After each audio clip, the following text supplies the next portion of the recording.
안녕하세요. 허브경제TV입니다. 오늘 볼 종목은요, 필옵틱스를 좀 보도록 하겠습니다. 필옵틱스는 반도체 쪽으로 우리가 연결되어 있죠. 유리기판 쪽으로 연결이 되어 있고, 필에너지는 뭐예요? 전고체라든지 배터리 쪽으로 연결이 되어 있는 부분이에요. 그래서 오늘 필에너지는 나쁜 모습은 아니었거든요. 어저께도 그렇고 뭐 실적이라든지 이런 이슈가 나와주면서 나쁘지 않았고, 이 전고체 배터리 관련해서도 이슈가 나와주면서 오늘 좀 추세를 전환하는 거 아니야? 이런 생각이 들 정도로 나쁜 흐름은 아니었고 오히려 좋았어요. 오늘 같은 시장에서 필에너지 긍정적으로 좀 보여줬고요. 필에너지의 최대 주주는 뭐예요? 필옵틱스죠. 우리가 필옵틱스는 반도체 쪽이라서 그런지 뭐 별로 좋지는 않네요. 물론 이제 2차전지 애들이 다 좋은 거는 아닙니다. 오늘 전고체 애들이 조금 움직여주는 모습에서 필에너지가 같이 움직였고, 필에너지의 뭐 최대 주주인 필옵틱스도 좀 연관성을 좀 보여주면서 움직여주지 않을까라고 했는데, 여전히 이 칩스법에 대한 실망감이 조금 연출이 되면서 뭐했다? 하락을 했다. K-칩스법에 대한 실망이다. 그래서 이제 뭐 반도체주들이 좀 우르륵 좀 밀렸다. 뭐 이런 얘기가 어저께 저녁이었죠. 그래서 뉴스에 좀 나와줬는데, 이 삼성전자가 진짜로 끝없이 밀리네요. 야, 이거 돌파구가 어떻게 해야지 만들어질지 모르겠고, HBM 관련해서 이슈를 연일 내보내고 있는데도 불구하고 시장에서 반응을 안 해주고 있어요. 너무 아쉽습니다. SK하이닉스도 한미반도체도 지금 밀려 내려가는 모습을 좀 보여주다 보니까 한국 시장에서 반도체, 더군다나 뭐 2차전지까지도 합쳐가지고 지금 양쪽 시장을 막 억누르는 그런 부분이더라. 그래서 너무 아쉽더라. 이렇게 보시면 됩니다. 일단은 반도체 지원법 기대에 미치지 못했다. 트럼프 리스크도 불안감을 키웠다. 그리고 TSMC도 중국 굉장히 압박을 많이 받고 있죠. 트럼프한테. 그러면서 이제 중국에 대한 공급도 중단을 했고, 그러면은 이제 야, 대만도 했는데 삼성, SK하이닉스 니들 뭐 할 거야? 라는 순서가 돌아올 거거든요, 한국에. 거기에서 우리가 아무래도 TSMC보다 우리나라가 조금 더 영향력을 좀 많이 받을 거예요. 삼성전자 같은 경우는 중국에서 낸드를 거의 한 24%인가요? 그 다음에 SK하이닉스는 D램인가 이게 지금 40%인가 중국에서 생산을 하는데, 조금 타격이 있을 것 같습니다. 그러다 보니까 이 미국 내에서 공장을 짓고 거기서 어느 정도의 수혜를 받느냐, 그 수혜금이 뭐 100만 원에서 70만 원을 줄어들든 30만 원을 줄어들든 이것도 중요하기는 하겠지만은, 더 중요한 거는 미국이 우리나라를 압박을 해서 중국이랑 거래를 못하게 한다든지 했을 경우에 중국에서 가져올 수 있는 그 수익이 대부분이 줄어든다는 얘기죠. 그러면 당연히 매출에 타격을 입는 거죠. 그 불안감이 조금 있는 거죠. 그리고 그 불안감에 불을 지핀 게 뭐였습니까? TSMC가 결국 이제 트럼프 아직 진행을 한 건 아닌데, 트럼프가 대통령이 임기가 시작한 거는 아닌데, 그럼에도 불구하고 트럼프의 압박에 의해서 중국에 공급을 중단을 했다라는 이슈. 야, 얘네들도 우리말 따르는데 니들하고 왜 안 따라와? 라고 할 수 있는 가능성이 높아지고 있다라는 거죠. 그러다 보니까 지금 반도체 애들 분위기가 조금 좋지는 않는 것 같습니다. 물론 이제 반도체에서 개별적인 이슈를 갖고 있는 애들은 그나마 조금 더 양호한 모습을 보여주고 있지만, 개별적 이슈가 없는 애들은 조금 힘든 모습을 좀 보여주고 있기는 합니다. 일단은 미국에서 이렇게 압박을 하면 우리나라 정부가 대응을 해줘야 되거든요.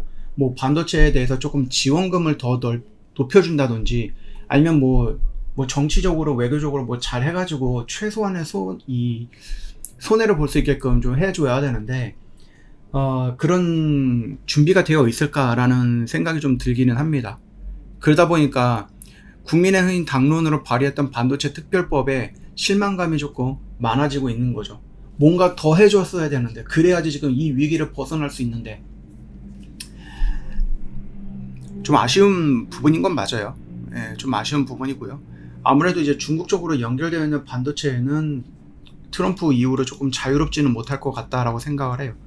필옵틱스 역시도 우리가 놓고 본다라고 했을 때에는 반도체 안에 있는 유리기판 쪽이기 때문에, 물론 이제 얘네들을 이제 개발하는 데 있어서 주춤거리면 안 될 겁니다. 빠르게 개발 계속해서 상용화 시켜야 되는 부분이긴 하지만, 그래도 전반적으로 동네 자체가 좀 암울하고 어두우면은 여기서 아무리 빛을 밝힌다라고 한들 뭐 어느 정도의 영향력을 좀 주겠습니까? 어느 정도까지 밝아지겠습니까? 그 동네가. 그쵸?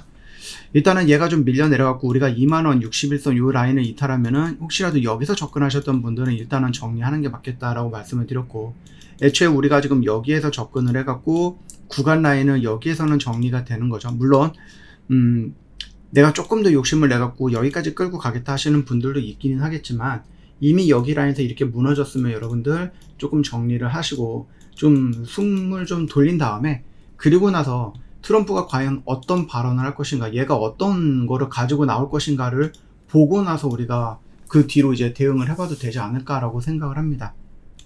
그래서 그 점만 참고하시면 될 것 같고요. 좀 반도체가 좀 솔직히 말씀드리면 전반적으로 조금 아쉬운 모습인 건 맞아요. 예, 그럼에도 불구하고 우리나라 반도체가 일단 지켜줘야죠. 2차 전지도 당연히 지켜줘야 되고 바이오도 당연히 지켜줘야 되고, 그뿐만 아니라 지금 뭐 우리나라 시장에서 조금 억눌렀던 그 금투세라든지 미국 시장 대선, 미 대선에 대한 불확실성이 해소가 되었죠. 영상을 꾸준히 보신 분들은 아시겠지만은 뭐 지난주까지만 해도 와, 우리나라 시장이 코스닥인데 지수에서 왔다 갔다 하는 대금이 4조밖에 안 돼? 막 이런 식으로 얘기를 했었어요. 근데 지금 어느 순간 7조 원을 넘어갔습니다. 자금이 늘어나고 있다라는 거죠. 이 시장으로, 우리나라 시장으로 지금 뭐예요? 네, 투자금이 들어오고 있다라는 것은 물론 지금 당장의 시장만 놓고만 밀려 내려가고 있지만 이거는 긍정적으로 우리가 해석해 볼 수 있다라고 보면 됩니다. 시장은요, 여러분들 뭐 너무 걱정하지 마세요. 우리나라 시장이 뭐 저기 뭐 되게 후진국도 아니고 나름 그래도 선진국이다라고 언급이 되고 있고, 경제도 그렇게 나쁜 경제는 아닌데도 불구하고 한국 시장이 굉장히 뭐 올 한 해 꼴등이긴 하죠. 그러면 올라갈 길도 많이 남았다라는 거예요. 충분히 올라갈 수 있으니까 미리 포기하지는 말자라고 좀 말씀을 드리겠고요. 저희 이 공식 채널 보시면은요, 어떤 뉴스 나오죠? 그 뉴스 뭐 하고 있습니까? 깔끔하게 정리해 놓고 있죠. 저 공식 채널 이용하시면 여러분들 막 여기저기 돌아다니면서 정신없이 보는 게 아니라 여기에 있는 뉴스들만 놓고 보고 여기에 올려져 있는 것들만 잘 정리하셔도 여러분 오늘 장중에 6시간 30분 동안 빈틈없이 오늘 움직이는 것들 싹 다 체크했을 수 있다고 생각합니다. 소외되지 않았을 거라고 보고 있거든요. 그러니까 놓치지 마시고 공식 채널 언제든지 들어오시면 되겠고요. 지금 전 세계적으로 막 이런 이벤트 하고 있죠. 블랙 프라이데이 하고 있죠. 뭐 우리나라도 마찬가지고 뭐 다른 나라도 마찬가지고 뭐 이렇게 사이트에 들어가면은 막 여기저기 이제 뭐 최대 할인 막 이런 것도 합니다. 그래서 저희 허브경제TV도 최대 55% 정도 할인을 하는 이런 1년 중에 가장 큰 할인을 저희가 좀 준비해 봤습니다. 그러니까 놓치지 마시고 오시고, 만약에 오늘 같은 시장에서 야, 국장은 더 이상 못하겠어 이러실 수도 있어요. 이렇게 여러분들 뭐 실망감을 느껴보실 수도 있다. 충분히 가능성이 있다라고 생각하는데 걱정하지 마세요. 저희는 뭐 하고 있습니까? 미장도 같이 하고 있어요. 그래서 국장 플러스 미장 동시에 여러분들이 포트 나눠서 비중 나눠서 잘 하시면 되는 거죠. 저 허브경제TV는 미장도 늘 이렇게 포트 잘 구성해 놓고 있으니까 궁금하신 부분 있거나 그래도 좀 시장이 조금 회복해 주려고 하는데 나도 한번 해볼까? 이렇게 조금 설레는 마음으로 저희를 찾아오셔도 될 것 같습니다. 오늘 하루도 정말 고생 많으셨습니다.